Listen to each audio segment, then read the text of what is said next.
हरे कृष्णा। सभी का स्वागत है आज के सत्संग कार्यक्रम में। जैसा कि आज बहुत एक विशेष उत्सव है, भद्र पूर्णिमा उत्सव। आज के दिन श्रीमद् भागवतम का प्रागट्य हुआ था। वैसे भारत एक उत्सव प्रधान देश है।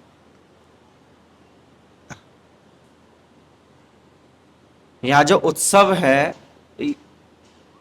दिन प्रतिदिन कोई ना कोई उत्सव होता रहता है।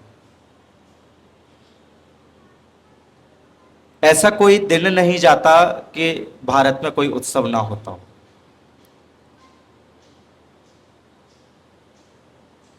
आज से भद्र पूर्णिमा भी है। आज से आश्विन मास भी प्रारंभ हुआ। आश्विन के मास को हिंदी में क्वार का महीना बोलते हैं। किसी को 12 महीने याद है?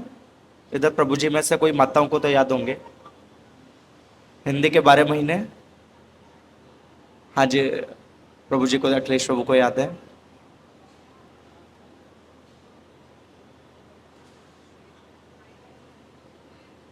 माता जी को तो याद होंगे ही, माता जी एक्टिव रहते हैं। प्रभु जी से पूछ रहा हूं, प्रभु जी में से किसको याद है? हाँ जी, बोलिए।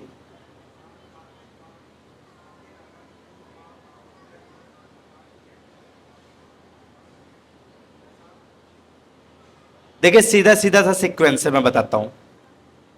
आज से महीना शुरू हुआ क्वार का, जिसे आश्विन मास भी बोलते हैं। क्वार के बाद कार्तिक, कार्तिक के बाद में मार्गशीर्ष या उसे अगहन का महीना बोलते हैं। अगहन के बाद में पौष का महीना, जिसे पूस भी बोलते हैं। पूस के बाद में माघ, माघ के बाद में फागुन, उसके बाद में चैत्र, फिर वैशाख, फिर जेठ, फिर आषाढ़, फिर सावन, फिर भादों, फिर दोबारा से क्वार का महीना आ गया। देखिए, श्याम सुंदर रसिक शिरोमणि हैं, सारे रसों के, सारे आनंद के दाता हैं। और हमारे भारतीयों का एक स्वभाव है कि हमें आनंद उत्सव में ही आता है। कोई भी उत्सव हो, उस उत्सव में हम आनंद की अनुभूति करते हैं। और श्याम सुंदर, ऐसा कोई दिन नहीं होता ब्रज में जिस दिन वो उत्सव ना करते हैं। आज से भी एक भाद्र पूर्णिमा के अलावा एक दूसरा उत्सव भी प्रारंभ हुआ है। कोई बताएगा कौन सा उत्सव प्रारंभ हुआ है? जी बताइए, कौन सा उत्सव प्रारंभ हुआ आज से? पितृपक्ष कोई उत्सव थोड़ी है। पितृपक्ष क्या उत्सव है? कौन सा उत्सव प्रारंभ हुआ आज से? सोचिए। पहले घर घर में उत्सव मनाया जाता था, क्योंकि स्वयं राधा रानी इस उत्सव को बनाती थी। अब धीरे धीरे करके सब भूल भाल गए, हमें नाम तक नहीं पता, हम बनाना तो बहुत दूर की बात है। पहले ब्रज के हर घर में यह उत्सव मनाया जाता था। ऐसा कोई घर नहीं था जहां पे ये जो आज से उत्सव प्रारंभ हुआ है उसे कोई बताएगा? कोई माताओं में से बताइए।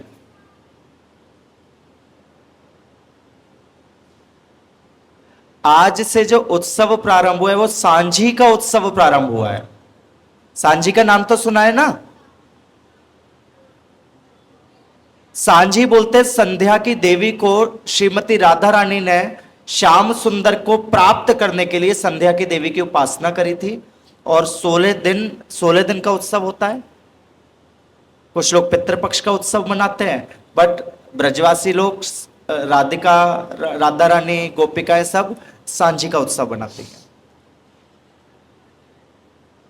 सांझी उत्सव में क्या होता है कि प्रतिदिन राधा श्याम सुंदर की किसी लीला का चित्रांकन किया जाता है और इस लीला का गान करके उनके स्मरण किया जाता है। संध्या की देवी से उपासना की जाती है कि कब हमें इस लीला का दर्शन करने को मिलेगा साक्षात, कब लीला में प्रवेश मिलेगा, ये आज भी ब्रज में उत्सव मनाया जाता है। अब तो कोई कोई मंदिर है गए, जैसे राधा रमन मंदिर है, वहां पे 2-3 दिन मनाते हैं। राधा वल्लभ मंदिर में कहीं ना कहीं बनता है। बाकी अधिकतर मंदिरों ने बंद कर दिया, क्योंकि सांझी को बनाने वाला कोई नहीं है अभी। गांव में कुछ माताएं वगैरह अभी भी गोबर से बनाती हैं, पर अधिकतर लोग इस उत्सव को भूल चुके हैं। इसके बाद में उत्सव आता है, ये सांझी का उत्सव समाप्त होता है, दूसरा उत्सव शुरू हो जाता है। कोई बताएगा कौन सा उत्सव आता है? जे नवरात्रि का उत्सव। बाहर के लोग नवरात्रि का उत्सव मनाते हैं, तो ब्रजवासी नवरात्रि का उत्सव नहीं मनाते। राधा रानी सारी सखियां, ये जो नवरात्रि का उत्सव होता है उसे नवविलास का उत्सव मनाती हैं। नवविलास यानी कि 9 दिन, हर दिन की एक सखी के द्वारा श्याम सुंदर की एक विशेष सेवा होती है। 9वें दिन श्रीमती राधा रानी का विलास होता है। राधा रानी विशेष सेवा करती हैं, विशेष भोग रखती हैं श्याम सुंदर के लिए। और 10वां जो विलास होता है, जो जैसे रामचंद्र विजयोत्सव भी मनाते हैं हम, उस दिन 10वां विलास भी होता है। उस दिन राधा रानी की जो प्रतिद्वंदी सखी हैं, कोई बताएगा राधा रानी की प्रतिद्वंदी सखी कौन है? सब कथा तो हाँ जी ना, चित्रलेखा तो उनकी सहचरियों में से एक है ना, ये भी उनके सहचरियों में से एक है। कथा वगैरह सुनते हैं ना सब लोग।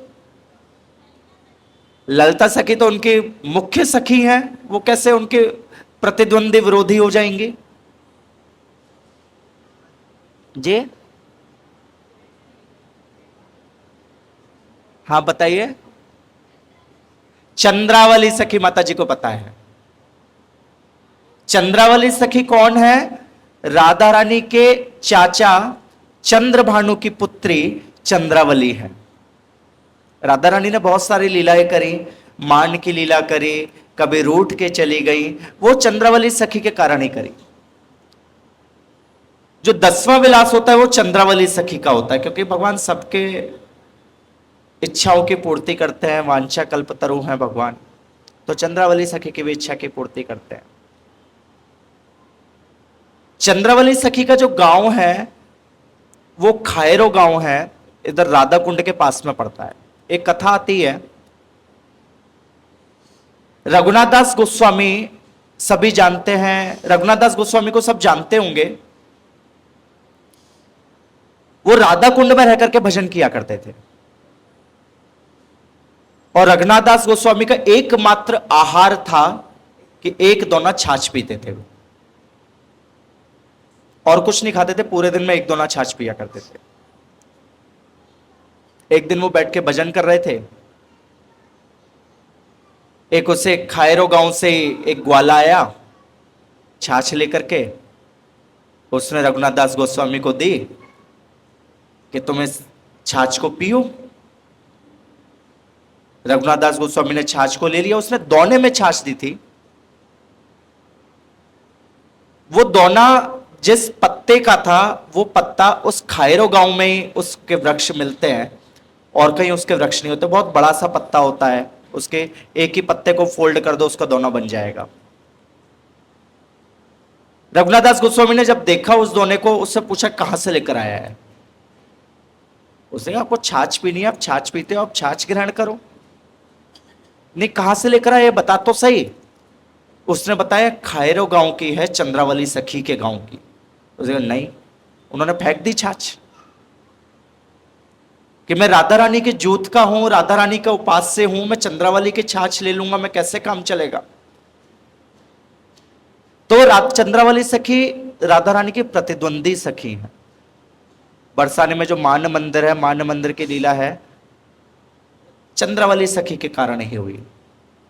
श्याम सुंदर कुंज में आ रहे थे, चंद्रावली सखी बीच में मिली, वो कुंज की तरफ लेकर श्याम सुंदर को डाइवर्ट करके दूसरे कुंज में ले गई। राधा रानी गुस्सा हो गई। तो इसलिए उनकी भी इच्छा को पूरा करने के लिए 10वां विलास चंद्रावली सखी का विलास होता है। श्री राम जी का विजयोत्सव भी मनाते हैं दशहरे के दिन। ये विलास समाप्त होते ही कार्तिक का महीना प्रारंभ होता है। कार्तिक का महीना बहुत ही विशेष महीना है। श्याम सुंदर की जितनी भी लीलाएं हुई हैं सब कार्तिक के महीने में हुई है। श्याम सुंदर को गोवर्धन नाथ नाम मिला। जब गिरिराज धरण लीला करी थी तो 3 नाम मिले थे भगवान को। कोई बताएगा कौन कौन से नाम थे? भगवान को 3 नाम मिले जब भगवान ने गिरिराज जी को उठाया था उस सब। उसके बाद में इंद्र ने स्तुति करी तो 3 नाम, विशेष नाम मिले थे भगवान जी ना। बता सोचिए, थोड़ा सा लीलाओं को सुना करिए, पढ़ा करिए।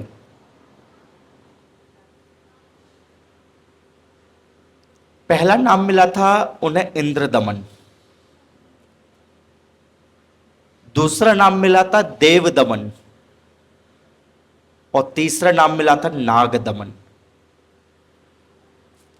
भगवान को गोपाल नाम मिला, कार्तिक के महीने में मिला। भगवान को गोविंद नाम मिला, कार्तिक के महीने में मिला। भगवान की भक्त वत्सलता प्रदर्शित हुई, नरकासुर का वध करा, कार्तिक के महीने में करा। भगवान ने राधा कुंड को प्रागट्य किया, कार्तिक के महीने में राधा कुंड श्याम कुंड का प्रागट्य करा। भगवान ने गौचारण प्रारंभ करा, कार्तिक के महीने में करा। भगवान ने कंस का वध करा, कार्तिक के महीने में वो करा। भगवान ने अघासुर का वध करा, बकासुर का वध करा, वो भी कार्तिक के महीने में करा। भगवान ने महारास किया, वो भी कार्तिक के महीने में करा। भगवान ने बहुत सारी बाल लीलाएं करी। एक जो प्रसिद्ध लीला है कि भगवान थाली में चंदा को देखने के लिए, सबने सुनी होगी कि यशोदा जब छोटे थे कृष्ण चंद्रमा को लेने के लिए मचल गए थे तो माता यशोदा ने एक थाली में चंद्रमा को दिखाया था, वो भी कार्तिक में लीला हुई। तो इसलिए कार्तिक बहुत विशेष महीना है। भगवान गीता में बोलते हैं कि सारे महीनों में मार्गशीर्ष का महीना मैं हूं। गीता में जब अपने विभूतियों का वर्णन करते हैं, जैसे मार्गशीर्ष, जैसे अगहन का महीना कहते हैं कि सारे महीनों में वो मार्गशीर्ष का महीना मैं हूं। और उस मार्गशीर्ष के महीने से पहले कौन सा महीना आता है? कार्तिक का महीना। कार्तिक का महीना वास्तव में किसको रिप्रेजेंट करता है? श्रीमती राधा रानी को। कार्तिक का महीना वास्तव में राधा रानी का प्रिय महीना है, वो पूरे महीने का उत्सव है वो। तो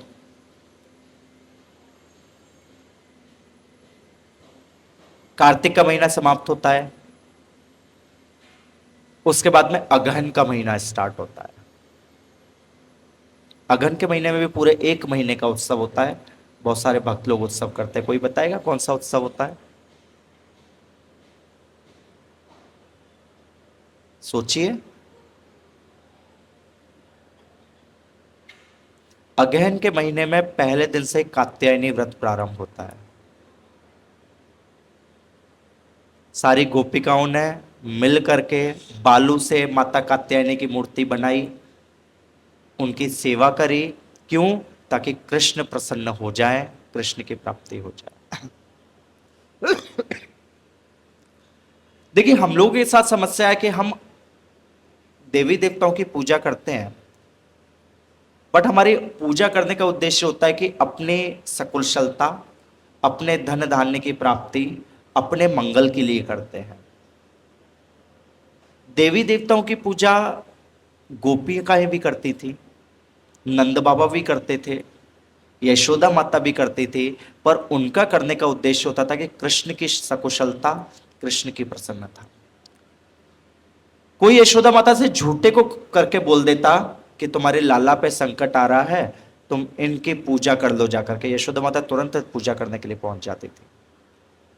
गिरिराज पूजन करा, कृष्ण ने बोला एक बार मैं कभी पूजन नहीं करा, कृष्ण खुश हो जाएगा यदि गिरिराज का पूजन होगा। सारे ब्रजवासियों ने गिरिराज का पूजन करा। कुछ होता यशोदा माता तुरंत अपने गांव के पुरोहित को बुला करके तुरंत नारायण कवच का पाठ करवाते हैं, कभी नरसिंह कवच का पाठ करवाते हैं, ताकि कृष्ण सकुशल रहे। जबकि सब जानते हैं नरसिंह कवच, नारायण कवच को शक्ति प्रदान करने वाले स्वयं कृष्ण है। पर उनका एक वात्सल्य भाव था कि कृष्ण की सकुशलता के लिए वो सब कार्य करवाती थी। तो इसलिए अगहन का मास में बहुत सारे भक्त हैं अभी भी फास्टिंग रखते हैं पूरे 1 महीने की, मार्गशीर्ष के महीने में भी, कि भगवान की प्रसन्नता के लिए, भगवान थोड़ी कृपा दृष्टि करें, भगवान दया करें। हमें यही कृपा चाहिए कि हमारा भजन अच्छे से हो पाए। अगहन का महीना खत्म होता है, उसके बाद में महीना आता है पौष का। पौष के महीने में क्योंकि ठंड आ जाती है, शीत ऋतु का प्रारंभ होता है, पौष के महीने में ब्रज में एक उत्सव चलता है, जैसे खिचड़ी का उत्सव बोलते हैं। हमारे यहाँ तो मकर संक्रांति वाले दिन एक दिन खिचड़ी बनाते हैं, बस खाई खिलाई, भगवान को भोग लगाया, बस उत्सव हो गया। पर ब्रजवासी लोग पूरे 1 महीने, क्योंकि खिचड़ी में कुछ ऐसे खड़े गरम मसाले और मेवा डाली जाती हैं जिससे उसकी तासीर गर्म होती है, ताकि भगवान को भोग लगे, भगवान को ठंडक ना लगे। पूरे 1 महीने उत्सव चलता है। पौष का महीना समाप्त होता है, माघ का महीना आता है। माघ के महीने से बसंत उत्सव प्रारंभ हो जाता है। और बसंत उत्सव कब तक चलता है? गौर पूर्णिमा तक बसंत उत्सव चलता है। बसंत उत्सव पूरे माघ के महीने रहता है।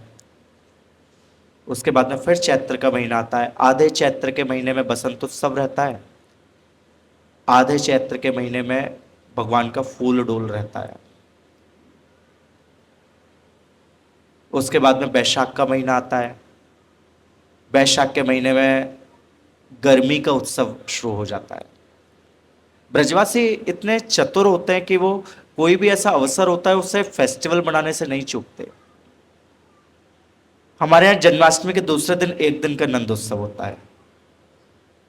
जब भगवान कृष्ण का प्रागट्य हुआ था, भगवान कृष्ण 11 वर्ष 3 महीने ब्रज में रहे, वृंदावन में, उसके बाद में मथुरा गए। तो जो नंदोत्सव हुआ था 11 वर्ष 3 महीने तक उत्सव चला था।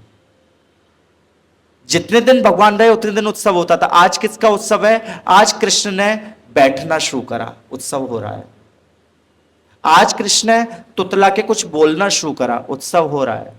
आज कृष्ण ने ये खाना शुरू करा, उत्सव हो रहा है। आज गौचारण शुरू करा, उत्सव कर हो रहा है। आज कृष्ण ने इस राक्षस का वध कर दिया, उत्सव हो रहा है। कोई ना कोई बहाना ढूंढते थे उत्सव करने का। और प्रतिदिन उत्सव होता था। तो वैशाख के महीने में दोपहरी का उत्सव होगा। जो पुराने लोग जानते हैं, आज भी ब्रज में जो बहुत बुजुर्ग लोग हैं, पुराने लोग हैं, आज भी वो दोपहरी का उत्सव मनाते हैं। दोपहरी के समय गर्मी बहुत होती है, लू चलती है। आजकल तो बहुत हमें कुछ करना नहीं पड़ता, हमें डेकोरेशन करना है, फूल वाले को ऑर्डर देते हैं, वो बढ़िया विदेशी फूल लाके ऑर्किड जबरेरा वगैरह लगा के डेकोरेट करता है। हम बड़ा हवा हवा हवा, बहुत सुंदर डेकोरेशन हुआ। पर ब्रजवासी किससे डेकोरेट करते थे? गर्मी में भगवान को शीतलता देने के लिए खस, जानते हैं, पहले कूलर में खस की टटिया लगी करती थी। उस खस से कमरा बना करके ठाकुर जी को विराजमान करते थे। आज भी कुछ पुराने मंदिर हैं जहाँ पे आज भी खस का बंगला बनता है, जिसमें वैशाख और जेठ के महीने में ठाकुर जी विराजते हैं। वो कोई अवसर नहीं ढूंढते उत्सव मनाने का। बहुत सारे ऐसे अभी भी पुराने कीर्तनियाँ हैं, जो जैसे पुराने कीर्तन होते थे, आजकल तो सब फिल्मी गानों पे भजन करते हैं, फिल्मी गानों पे कीर्तन करते। पुराने कोई जानता ही नहीं जो ब्रज का वास्तविक रस हुआ करता था। उसमें दोपहर के पद गाए जाते थे। उसमें पहले होता था कि मैंने देखा है, घर की जो बुजुर्ग स्त्रियां होती थी दोपहर के समय सब बैठ करके दोपहर को कीर्तन किया करती थी। पहले ऐसा नहीं होता था कि एसी में सब बैठे हैं या कूलर लगा के बैठे हैं, पर उनका कहते ठाकुर जी को शीतलता देने के लिए भजन के माध्यम से, कीर्तन के माध्यम से वो शीतलता देते थे। और पूरा वैशाख जेठ दोपहरी का उत्सव होता था। अभी मंदिर में फूल बंगले सजते हैं, चंदन यात्रा होती है, अक्षय तृतीया बनाई जाती है, ये सब वैशाख जेठ के महीने के उत्सव है। सलिल विहार होता है, फूल डोल होता है, ये सब उत्सव मनाए जाते हैं। उसके बाद में आषाढ़ का महीना आता है। आषाढ़ का महीना पूरा रथ यात्रा उत्सव होता है। आषाढ़ के महीने में रथ यात्रा उत्सव, भगवान का बहुड़ा यात्रा, सोनावेश, अधारपण, नीलाद्रि विजय, पाहुंडी विजय, सारे के सारे उत्सव आषाढ़ के महीने में होते हैं। ब्रजवासी उसमें भी उत्सव मनाते हैं। कोई बड़ा रथ में नहीं बिठाते, पुराने मंदिरों में छोटा सा रथ बना करके अपने ठाकुर जी को आनंद देने के लिए खींचते हैं। बहुत से लोग घर में भी रथ बनाते हैं। विदेशों में रथ यात्रा होती है, यहाँ पे तो हम बहुत अच्छा ऑर्गेनाइज करते हैं। बाहर की कंट्री में जैसे हॉल है, एक छोटा सा रथ बनाएंगे, इसी में चारों तरफ घुमा करके रथ यात्रा करेंगे। स्टेडियम पूरा ले लेंगे, स्टेडियम में जो रेस करने वाला ट्रैक होता है उस पर चारों तरफ रथ को घुमाते हैं, रथ यात्रा करते हैं। क्योंकि भक्तों का भाव होता है ठाकुर जी को आनंद देने के लिए हम उत्सव कर रहे हैं। उसके बाद में सावन का महीना आता है, हिंडोले का उत्सव होता है। पूरे सावन के महीने झूले हिंडोले का उत्सव चलता है, क्योंकि उस समय क्या होता है, ह्यूमिडिटी बहुत होती है, उमस बहुत होती है। ठाकुर जी को आनंद देने के लिए झुलाया जाता है ताकि हवा लगेगी, ठाकुर जी प्रसन्नता की अनुभूति करेंगे। भादों का महीना आता है, फिर भाद्रपद का, भगवान कृष्ण का जन्मोत्सव, श्रीमती राधा रानी का उत्सव, दाऊ जी का उत्सव, सारी सखियों का उत्सव, सारे के सारे भादों के महीने में होता है। तो हमारा उत्सव प्रधान है, प्रतिदिन कुछ ना कुछ उत्सव चलते रहते हैं। तो अभी जो नेक्स्ट उत्सव आने वाला है, क्योंकि देखिए सांझी उत्सव हम यहाँ पे नहीं करते, हम नवविलास का उत्सव नहीं करते, पर कार्तिक का उत्सव तो हम करते हैं। कार्तिक का व्रत उज्ज्वला व्रत है। कार्तिक प्रारंभ होने वाला है, पहला दीपदान होगा 7 अक्टूबर को। क्योंकि हम लोग पूर्णिमा से पूर्णिमा का पालन करते हैं, क्योंकि 2 पूर्णिमा होती है शरद ऋतु में, एक क्वार मास की पूर्णिमा और दूसरी कार्तिक मास की पूर्णिमा। 7 अक्टूबर से दीपदान होगा। 7 अक्टूबर से हर भक्त को एक नियम सेवा करनी चाहिए कि मैं जैसे 16 माला जप करता हूं तो मैं कितना ज्यादा जप कर सकता हूं, मैं कितना अधिक शास्त्रों का अध्ययन कर सकता हूं, मैं कितना अधिक भगवान की सेवा कर सकता हूं, मैं कितना अधिक भगवान के सेवा में सहायता कर सकता हूं या प्रचार कर सकता हूं।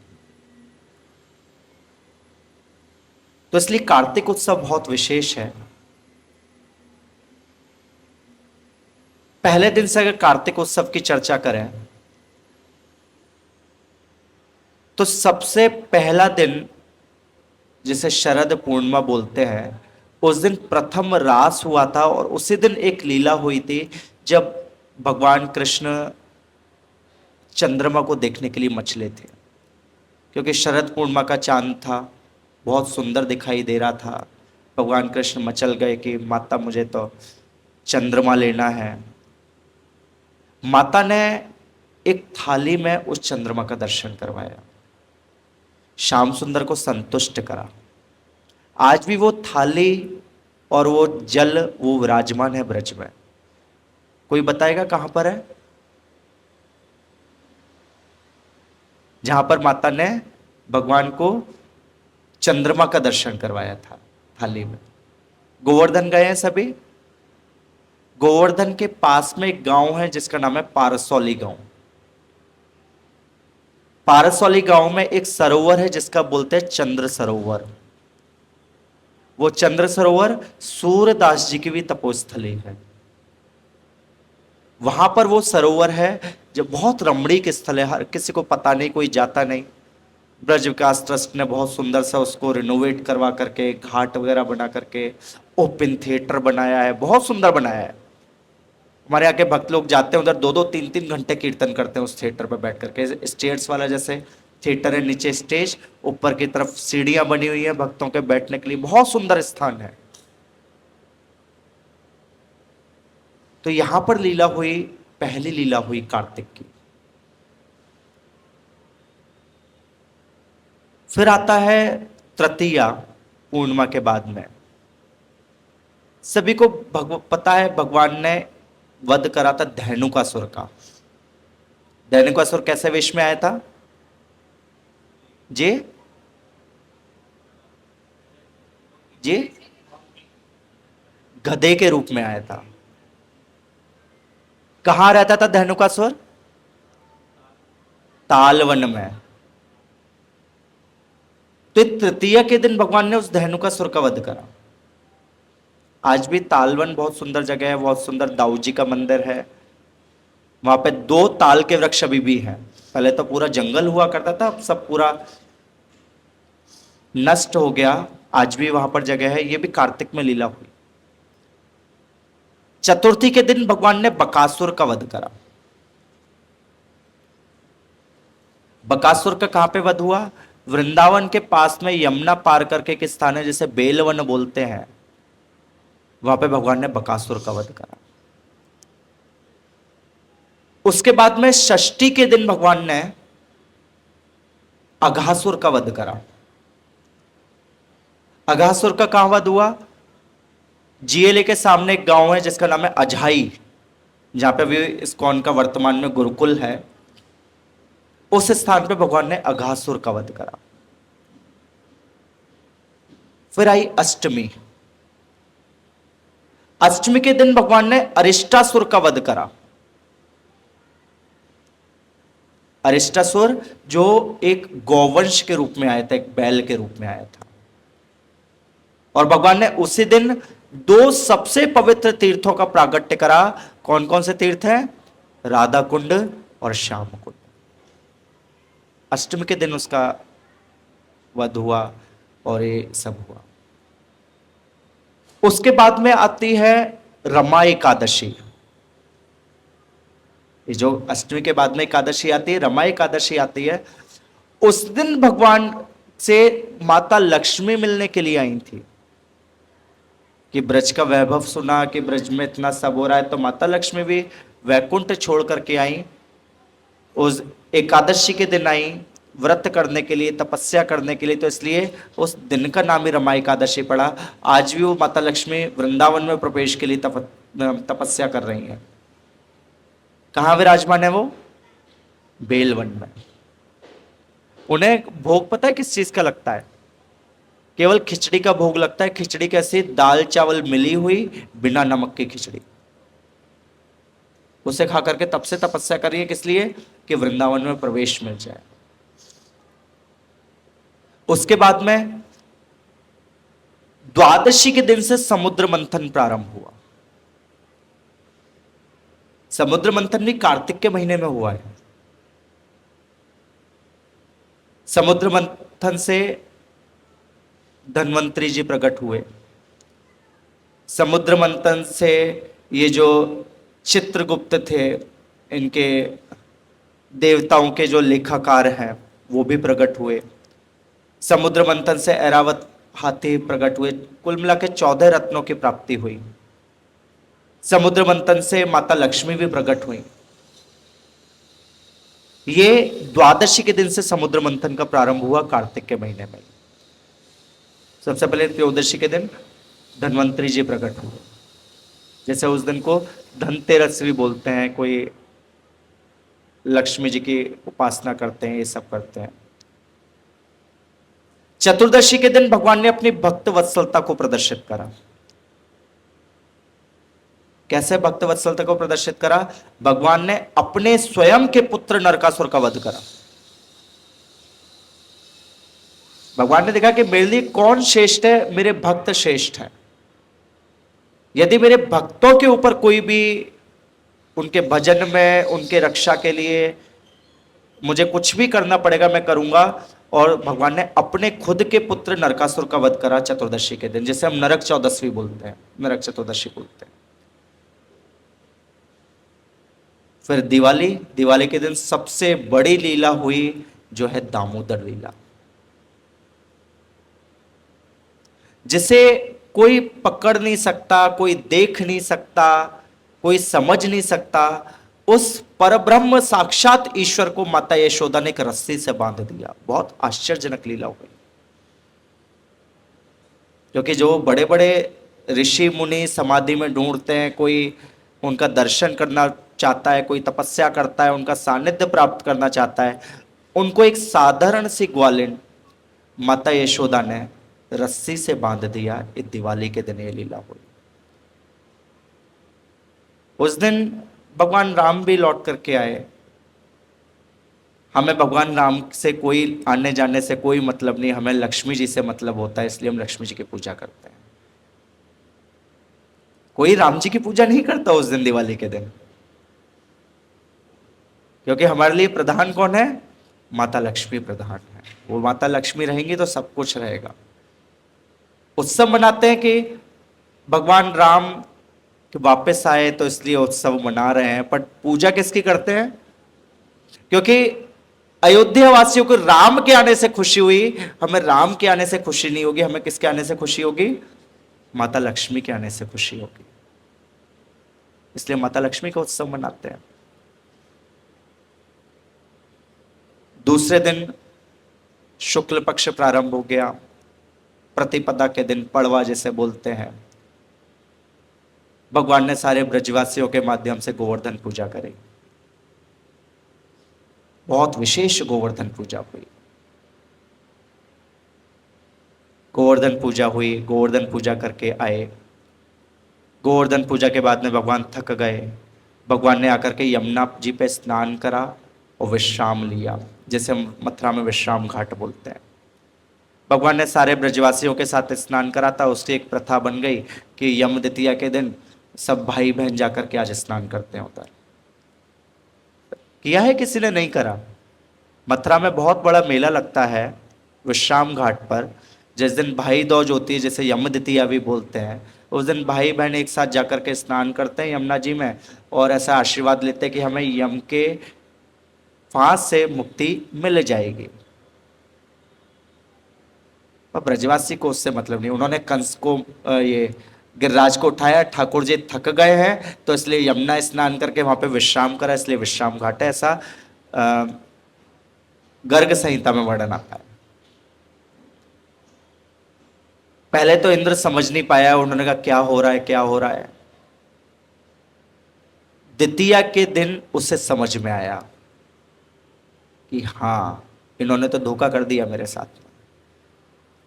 तैयारी मेरी पूजा की कर रहे थे, पर पूजा एक पहाड़ की पूजा कर दी इन्होंने। उसने सारी मीटिंग बुलाई, इष्ट गोष्ठी बुलाई, कैसे इनको दंड दिया जाए। तृतीया के दिन से इंद्र का कोप प्रारंभ हुआ, और तृतीया के दिन से भगवान ने गिरिराज को धारण करा। गोवर्धन पूजा वाले दिन भगवान ने गिरिराज को धारण नहीं किया था। गोवर्धन पूजा वाले दिन तो क्या करा था? केवल पूजा करी। यम द्वितीया के दिन यमुना स्नान करा, कि इतना बड़ा उत्सव होता है, हम भी थक जाते हैं, तो वहां पर आकर के अच्छे से रेस्ट करा, यमुना किनारे आकर के यमुना स्नान करा, प्रसाद पाया। तृतीया के दिन गिरिराज को धारण करा। गिरिराज को धारण करा तो भगवान ने किस किस का दमन करा? सबसे पहला दमन करा इंद्र का। इंद्र के अहंकार का दमन करा, जिस कारण से भगवान का नाम पड़ा इंद्र दमन। दूसरा, देवताओं के अहंकार को दमन करा, क्योंकि जब गिरिराज को धारण करा तो गिरिराज की रक्षा के लिए भगवान ने गिरिराज को धारण करे हैं। ऊपर भगवान का सुदर्शन चक्र था, जो गिरिराज के ऊपर जो पानी आ रहा था उसे ऊपर के ऊपर ही सोखता जा रहा था। भगवान के शैया अनंत शेष गिरिराज के चारों तरफ कुंडली मार के बैठे थे, क्योंकि ऊपर से पानी नहीं आया, पर साइड से बाढ़ की स्थिति है, साइड से पानी आ जाएगा, नीचे सब पानी पानी हो जाएगा। साइड से कुंडली मार के बैठे थे, फिर भी भगवान को संतोष नहीं हुआ क्योंकि ब्रजवासी उन्हें बहुत प्रिय थे। भगवान ने शिवजी को भी बुलाया शिव जी को वहां पे बिठाया कि जो थोड़ा बहुत पानी आएगा, शिव जी से कहा कि जैसे आपने गंगा जी को अपनी जटा में बांधा हुआ है उस पानी को बांध लेना। शिव जी भी वहां पे विराजमान है चक्लेश्वर महादेव के रूप में, मानसी गंगा पे विराजमान है चक्लेश्वर महादेव।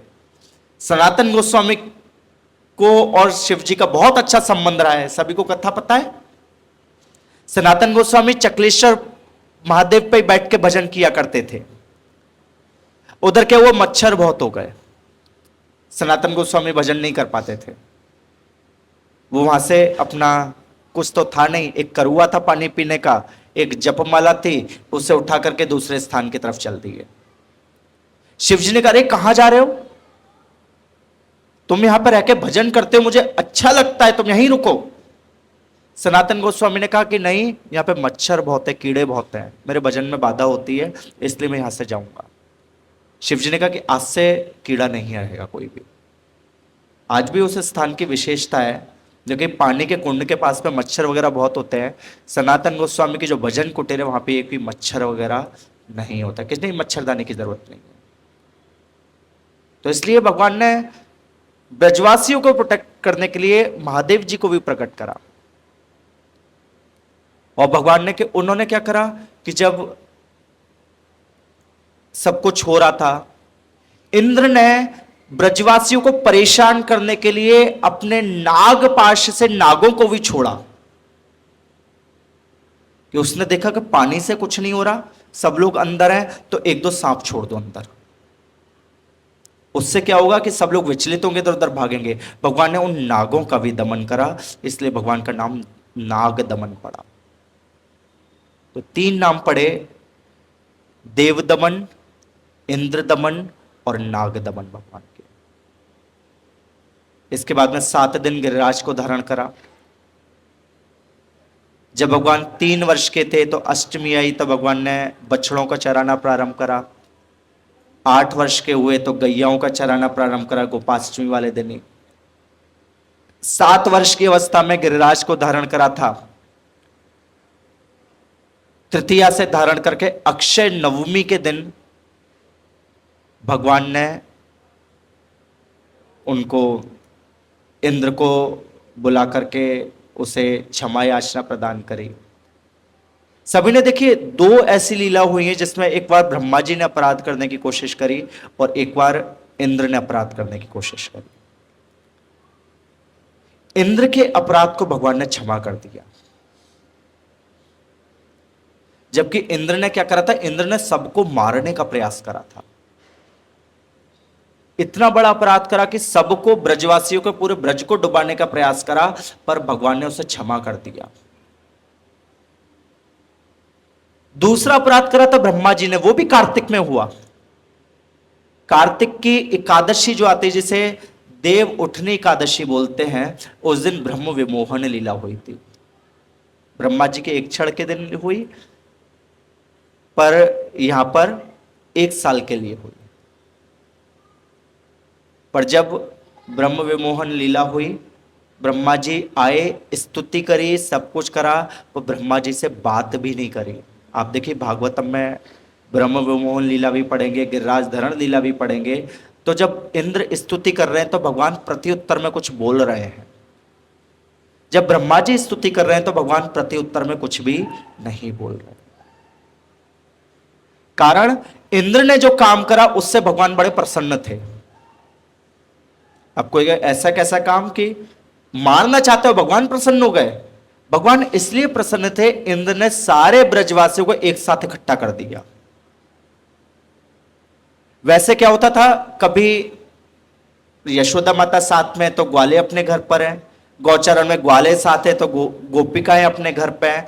पर वो ऐसी लीला हुई, 7 दिन 7 रात तक सारे ब्रजवासी एक साथ गिरिराज की तलहटी में एकत्रित थे। और किसी लीला में सब लोग एक साथ नहीं मिलेंगे। इसलिए देखिए उसके अंदर भी आनंद हो रहा था। भगवान गिरिराज को धारण, सबने देखा होगा, बहुत सुंदर फोटो है। गिरिराज को धारण करे हुए किससे, इस कनिष्ठ उंगली से गिरिराज को धारण करें, ऐसे करके एक हाथ से बांसुरी बजा रहे हैं, पैरों को टेढ़ा करके खड़े हुए हैं। क्यों? बिल्कुल कंफर्ट जोन में है।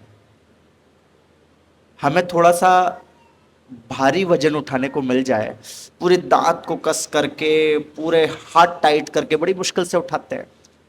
क्यों? क्योंकि हमें बहुत ज्यादा श्रम होता है। पर भगवान को कोई श्रम नहीं था। भगवान कैसे खड़े? बड़े आराम से, जैसे उनके कंफर्ट जोन में खड़े हुए थे। और ब्रजवासी क्या कर रहे थे? उनका नाच गान चल रहा था, अंदर रसोई बन रही है, भोजन। भैया किसी का देखो बाढ़ आई हुई है पंजाब में, त्राहिमाम त्राहिमाम मच रहा है, सब रो रहे हैं, पीट रहे हैं। या ब्रज में बाढ़ आ गई है तो उत्सव मना रहे हैं। क्यों उत्सव मना रहे हैं? क्योंकि श्याम सुंदर साथ में थे, सारे ब्रजवासी साथ में थे। ऐसा सुंदर अवसर कि 7 दिन 7 रात कंटिन्यूअस श्याम सुंदर का दर्शन हो रहा है। पहले तो ऐसा नहीं होता था। कहते गौचारण को जाते थे तो ग्वाले दर्शन करते थे, गोपिकाएं तरसती थी। घर आते थे तो यशोदा माता नंद महाराज दर्शन करते थे, बाकी सब बाहर रहते थे। पर इसमें एक साथ सबको सानिध्य मिला, इसलिए भगवान प्रसन्न हो गए। वह ब्रह्मा जी से इसलिए प्रसन्न नहीं हो कि ब्रह्मा जी ने एक साथ करने की जगह अलग कर दिया। ब्रह्मा जी ने बहुत क्षमा याचना करी, पर भगवान ने कोई भी प्रत्युत्तर नहीं दिया, कुछ बोला भी नहीं, देखा भी नहीं। क्योंकि ब्रह्मा जी ने ब्रजवासी और भगवान को अलग करने का प्रयास करा। तो इसमें कार्तिक में एकादशी के दिन ये ब्रह्म विमोहन लीला हुई, अक्षय नवमी के दिन इंद्र के मान के लीला हुई, द्वादशी के दिन कंस वध की लीला हुई। कंस का जो वध हुआ था, जैसे रावण का वध दशहरे के दिन हुआ था, कंस का वध कार्तिक की शुक्ल पक्ष की द्वादशी के दिन हुआ था। आज भी मथुरा में बहुत बड़ा कंस वध का मेला लगता है। जैसे यहाँ पर रावण का पुतला जलाते हैं, वहां पे पुतले को जलाते नहीं है, उसे लेकर के घूमते हैं, पूरी शोभा यात्रा निकलती है। उस शोभा यात्रा की एक खासियत रहती है, उसमें बैंड वैंड फुअरता ढोल ताशे ये सब कुछ नहीं होता। उसमें जो वहां के ग्वाले हैं, जो चौबे लोग हैं, वो सब पूरे ग्वाले का वेश रख के, डंडा लेकर के, बस कृष्ण बलराम की जय, हाथी वाले की जय, गाय वाले की जय, बस यही रहता है, कुछ नहीं रहता उसमें। बहुत बड़ा मेला लगता है। और कंस के पुतले को लेकर जाते हैं, खूब डंडों से पीटते हैं, पीट करके यमुना जी में हरि बोल कर देते हैं। कहते हैं कि ये इतना दुष्ट था, इसे अग्नि भी नसीब नहीं होनी चाहिए। ये अग्नि नसीब हो गई तो इसका संस्कार हो जाएगा। मार पीट करके यमुना जी में ही विश्राम घाट पे हरि बोल कर देते हैं। बहुत बड़ा मेला लगता है उधर। इसके ये लीला हुई। इसके बाद में महारास की लीला हुई कार्तिक पूर्णिमा के दिन। उससे पहले वैकुंठ चतुर्दशी की भी लीला हुई, जो भगवान ने गज के लिए, गजग्रह का सभी ने युद्ध सुना है, गजेंद्र मोक्ष हम सब पढ़ते हैं।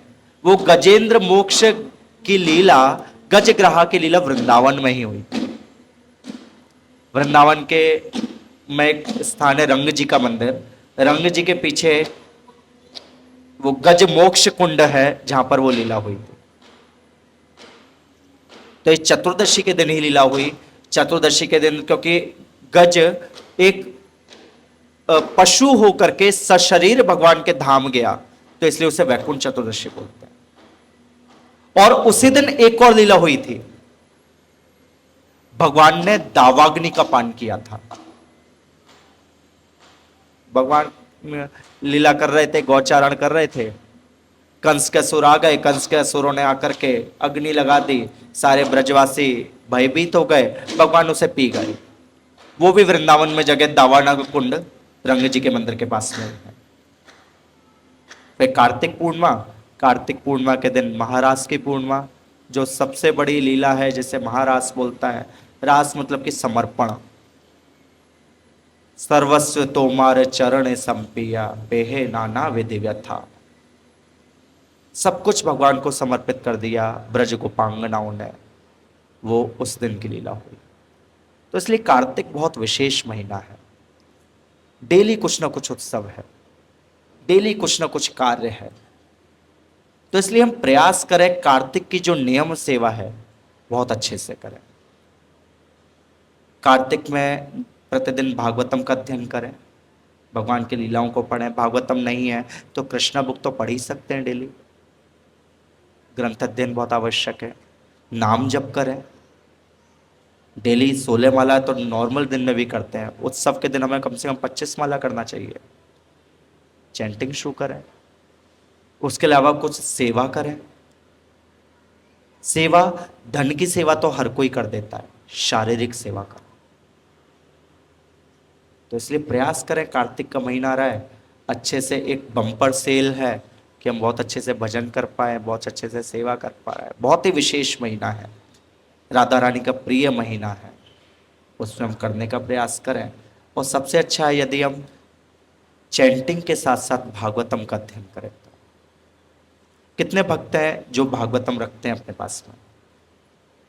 1 2 3।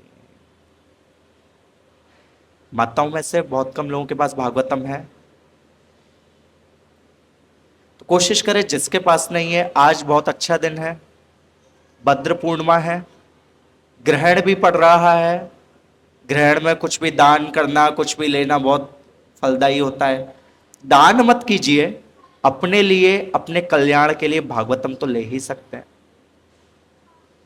तो जिसके पास नहीं, आज लेने का प्रयास करें कि भागवतम लें। उसका अध्ययन, कार्तिक का महीना आ रहा है, कार्तिक में भागवतम का अध्ययन करना है, नाम जप करना है, तो इसका प्रयास कीजिए। बाकी भागवतम लेने के लिए महेंद्र प्रभु जी से संपर्क कीजिए कि कैसे हम भागवतम को ले सकते हैं। पर उसे लेकर के रखना नहीं है घर में, कितना बड़ा कार्टून आ गया, उसे अनपैक भी करना है, उसे पढ़ना भी है, उसका पालन भी करना है। तो इसलिए प्रयास कीजिए, अच्छे से कार्तिक व्रत का पालन करें, अच्छे से सेवा करें, अच्छे से नाम जप करें, ताकि जिस उद्देश्य से हम मंदिर आ रहे हैं उस उद्देश्य की पूर्ति हो पाए। हरे कृष्णा। बहुत बहुत धन्यवाद सभी का। किसी का कोई प्रश्न है तो पूछ सकते हैं। हाँ जी।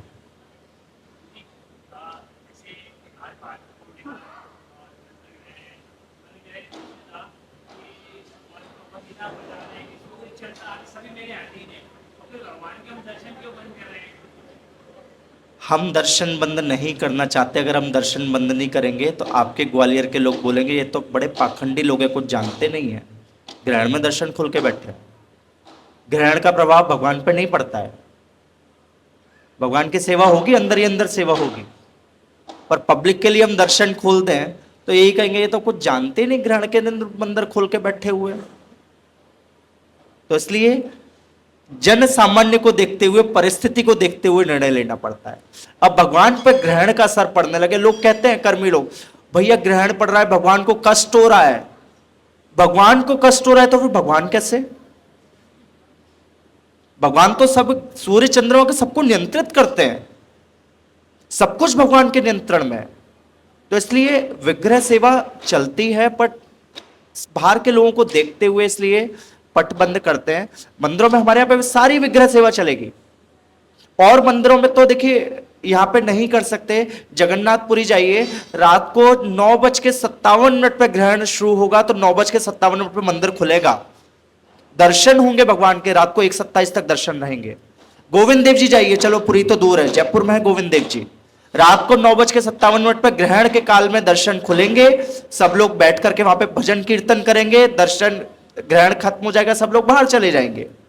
गोपीनाथ, जितने भी गौड़ी वैष्णवों के मंदिर में वहां पे यही होता है, पर हम यहाँ पे करेंगे तो भैया समझ सकते हैं। तो इसलिए सारी परिस्थिति को देख करके करना पड़ता है। सेवा पूजा अंदर होगी, पर जन सामान्य के लिए नहीं रहेगा। कि भगवान, देखिए वृंदावन में ग्रहण का प्रभाव नहीं है, भगवान जहां निवास करते हैं वो वृंदावन है, पर फिर भी जन सामान्य के लिए हमें तपस्या करनी है, इसलिए हम कर रहे हैं, बाकी भगवान के लिए नहीं। ठीक है बाबू जी, हरे कृष्ण। और किसी का कोई प्रश्न? जी बाबू जी। हम वृंदावन जाते नहीं हैं, हम वृंदावन आज तक नहीं गए, ये बात को मान लीजिए। भगवान गीता में बोलते हैं ना, मेरे धाम जाकर के कोई वापस नहीं आता। हम जाने से पहले आने का निश्चित करके जाते हैं। तो वृंदावन तो गए नहीं, वृंदावन में क्या हमने चिंतामणि भूमि देखी? हम भजन गाते हैं ना नरोत्तम दास, वृंदावन रम्य स्थान दिव्य चिंतामणि धाम रतन मंदिर मनोहरा। हमने तो कुछ देखा नहीं, हम क्या देखते, आहा गंदगी कितनी है, गवर्नमेंट सफाई नहीं करती है, दुष्ट गवर्नमेंट है, देखो एक पंडा कैसे देख रहा है मेरी तरफ, पैसे दूंगा भी तुरंत मुझे माला दे देगा, नहीं तो नहीं देगा। हम ये देखने के लिए जाते हैं। अभी गए थे, इस बार उसकी चाट अच्छी नहीं थी, ये बड़ी चाट चौपाटी अच्छी लगती, हम ये देखने के लिए वृंदावन जाते हैं। हम वृंदावन आज तक गए ही नहीं है। अब वृंदावन गए होते तो भगवान की बात सत्य हो जाती कि मेरे धाम जाकर के कोई वापस नहीं आता। फिर तो या तो हम ये कहें ये तो ऐसा ही धाम है, वो धाम तो विशेष वाला है। वास्तव में इस भू वृंदावन और गोलोक वृंदावन में कोई अंतर नहीं, तो इसलिए वृंदावन जाते ही नहीं है प्रभु जी। जाते हुए कंक्रीट के जंगल देख करके ना हमें कोई चिंतामणि वृक्ष दिखता, ना वहां की मिट्टी चंदन जैसे दिखती, ना हमें वहां के रत्न सिंहासन दिखते। हमें क्या दिखता है? केवल कंक्रीट का जंगल दिखता है, क्योंकि हम उन्हीं आंखों से देखते हैं जो आंखें हमारे पास में है। तो इसलिए वृंदावन नहीं जाते। ठीक है प्रभु जी, हरे कृष्ण। और किसी का कोई प्रश्न? हाँ जी माता जी। देखिए ग्रहण में सूतक का महत्व इसलिए है क्योंकि देखिए भगवान की सेवा में चंद्रमा सूर्य दोनों लगे हुए हैं। चंद्रमा सूर्य को अगर कुछ कष्ट होता है तो उसे सूतक मानते हैं, पर भक्त लोग सूतक नहीं मानते। आपको शायद आश्चर्य होगा, हरि भक्ति विलास में वर्णन आता है किसी के घर पर यदि मृत्यु भी हो जाए वो भी अपने घर में विग्रह की सेवा कर सकता है। मैंने कई भक्तों को देखा है ऐसा। पर कोई व्यक्ति ऐसा भी होता है जिसके घर में मृत्यु हो गई है फिर भी वो विग्रह की सेवा नहीं कर सकता। क्यों? यदि व्यक्ति जिसकी मृत्यु हुई है उसकी मृत्यु का शोक है तो सेवा नहीं करनी चाहिए। यदि शोक नहीं है तो सेवा करनी चाहिए। व्यक्ति किसी की मृत्यु नहीं हुई है फिर भी यदि शोक ग्रसित है तो सेवा नहीं करनी चाहिए, क्योंकि विग्रह की सेवा में बहुत अपराध, बहुत नियम का पालन करना पड़ता है। तो इसलिए अधिकतर वैष्णव रीति में जो हम श्रीपाद सनातन गोस्वामी और गोपाल भट्ट गोस्वामी के द्वारा रचित ग्रंथ है हर भक्ति विलास, उसका हम पालन करते हैं किसी भी नियम के लिए। उसके अनुसार किसी की मृत्यु पे वैष्णव लोग सूतक का विचार नहीं करते हैं। ग्रहण में भगवान की सेवा में सूतक का विचार नहीं होता, पर जन सामान्य के लिए अपनी शुद्धि के लिए हम थोड़ी तपस्या करते हैं। ठीक है माता जी। और किसी का कोई प्रश्न? इतना है, भागवतम लीजिए, पढ़ना शुरू करिए बस। क्या करना है ये बाद में पढ़ के पता लगेगा। हम नियम पहले से सोच के बैठे कि ऐसा करेंगे तब भागवत पढ़ेंगे तो कभी नहीं हो पाएगा। क्या नियम है? भागवतम लीजिए और पढ़ना शुरू, जब जागो तभी सवेरा। कोई नियम नहीं है। नियम कहां से जानेंगे? जब भागवतम अध्ययन करेंगे, उसकी महिमा जानेंगे, कैसे पवित्र है, कि साक्षात भगवान है, तब हम उसे कर पाएंगे। उससे पहले बस पढ़ना शुरू करें। ठीक है जी। और कोई प्रश्न? यहीं? हाँ जी माता जी। देखिए बच्चा पैदा होता है उसे सूतक नहीं बोलते, उसे लोकल लैंग्वेज में सोवड़ बोलते हैं। क्योंकि हाँ ठीक है, उसमें क्या होता है कि बच्चे का और बच्चे को जन्मने वाली माँ का स्नान नहीं होता, तो इसलिए वो अशुद्धि के कारण सेवा निषेध बताई जाती है। बाकी इसका ऐसा नहीं है कि प्रसन्नता है उसका, क्योंकि वो काफी दिन तक होता है कि बच्चे जन्म के बाद में ऐसा बोला जाता है कि हरि भक्ति विलास में बोला जाता है कि 5 बार स्नान के बाद में शुद्धि होती है। अब छोटे से बच्चे को तुरंत तो स्नान नहीं करवाएंगे, उसमें 5 बार स्नान में जैसे बताया गया कि जिनके माता पिता के पुत्र होता है उन्हें 40 दिन तक इसका पालन करना चाहिए।